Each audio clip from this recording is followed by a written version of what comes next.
हम तरबूज खरीदते हैं, मसलन 5 किलो का एक दाना। जब उसे खाते हैं तो पहले उसका मोटा छिलका उतारते हैं। 5 किलो में से कम अज कम 1 किलो छिलका निकलता है, यानी तकरीबन 20%। क्या हमें अफसोस होता है? क्या हम परेशान होते हैं? क्या हम सोचते हैं कि हम तरबूज को छिलके के साथ खा लें? नहीं, बिल्कुल नहीं। यही हाल केले, माल्टे का है।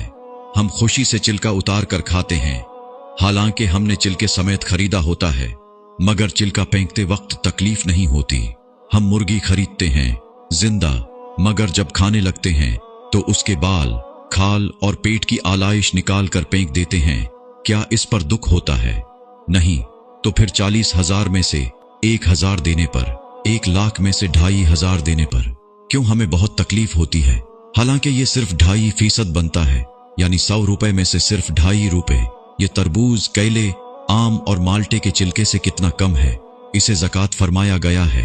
ये पाकी है, माल भी पाक, ईमान भी पाक, दिल और जिस्म भी पाक और मुआशरा भी खुशहाल। इंशाअल्लाह उम्मीद है मेरी बात से आप मुत्तफिक होंगे।